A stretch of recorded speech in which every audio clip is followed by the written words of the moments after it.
Hi boys and girls, it's Mr. Wasemann, and today we are going to be looking at different ways that we could represent a number value using name collection boxes.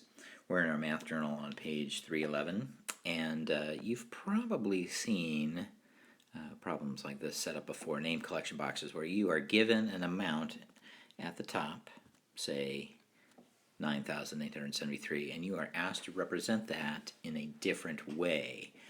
You could write the word form by spelling out 9,873.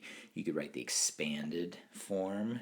For example, 9,000 is like so, plus 800, plus 70, plus 3. That is literally what we're saying here, 9,873.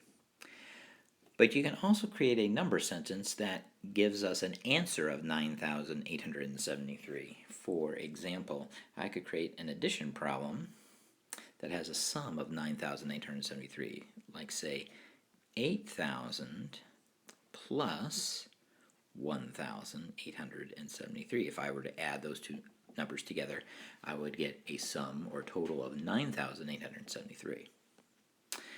But I want to focus on problems 2 and 4 because we've been doing a lot of work with fractions and mixed numbers and decimals lately.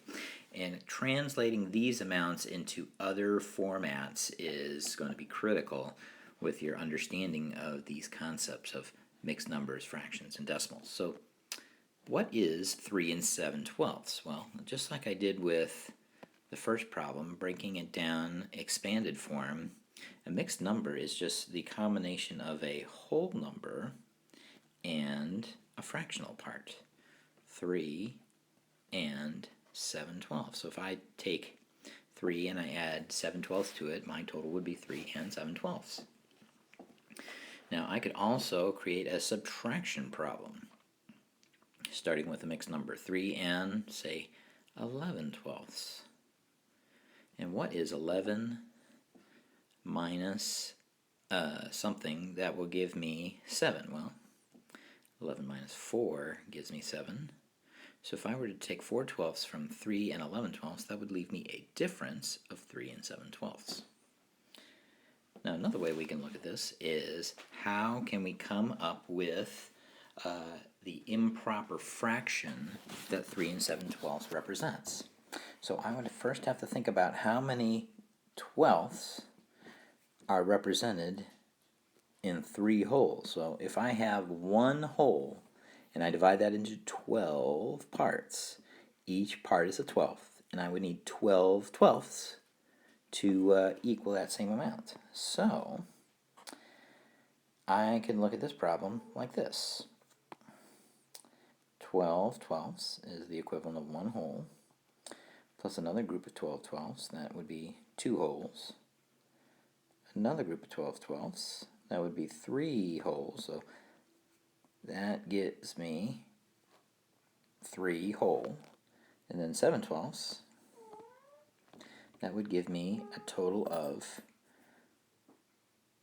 3 wholes and 7/12. Now, if I were to add 12 plus 12 plus 12 plus 7 together, 12 plus 12 plus 12 is 36. 36 plus 7 would give me 43. 43 twelfths. Now I'll let you come up with one more on your own, because now I'm going to jump down to the decimal parts. Now again, when we see decimals, the first thing that I think about is money. So what are some money problems that would result in an answer of $5.14? Probably the easiest thing for us to do is, again, break it down into dollars and cents. So $5 plus a dime, 10 cents, plus 4 pennies gives us $5.14. Another way for us to think about 5.14 is a subtraction problem. This is a typical real-life situation that you will probably run into. Say you go to the store and you want to buy something, and you have a $10 bill in your pocket in which to pay for it. What would you buy that would result in change of $5.14? Well, if you were to subtract $4.86 from 10, that would leave you a difference of $5.14. That would be your change. So if you went to buy something that cost $4.86 and you paid with a $10 bill, the cashier would give you a $5 bill back and 14 cents. Okay, one more problem that we can use. This will be a little bit trickier. So what number times 2 would give me 5.14? Or let's think about it without the decimal point for just a minute. Let's just ignore that guy there. So I'm thinking of 514. What times 2 would give me 514? Well, if I were to divide 514 in half, like so, take my number 514 divided by 2. 2 goes into 5 2 times because 2 times 2 is 4. Subtract, bring down. 2 goes into 11 5 times because 5 times 2 is 10. Then bring down the 4. 2 goes into 14 7 times because 7 times 2 is 14. Leaves me with nothing. Now, insert my decimal points all down the line. So if I were to multiply 2.57 times 2, that would give me a total of 5.14 as my product. You could also take that number, 5.14, and multiply it by 2, which would give us 10.28.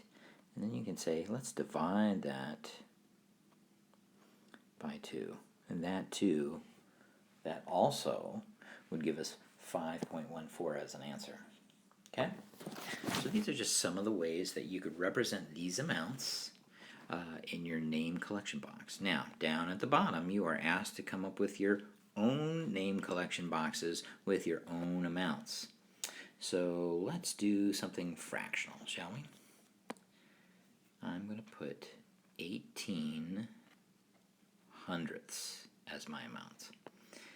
So what are some ways that I can come up with a mathematic representation, maybe a number sentence that gives us an answer of 18 hundredths? Well, I know that 18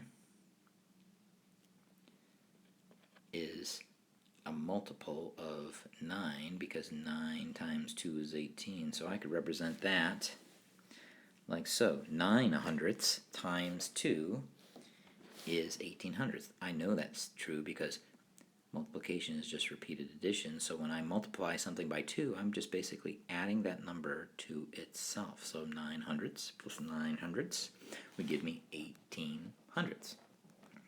I could take that one step further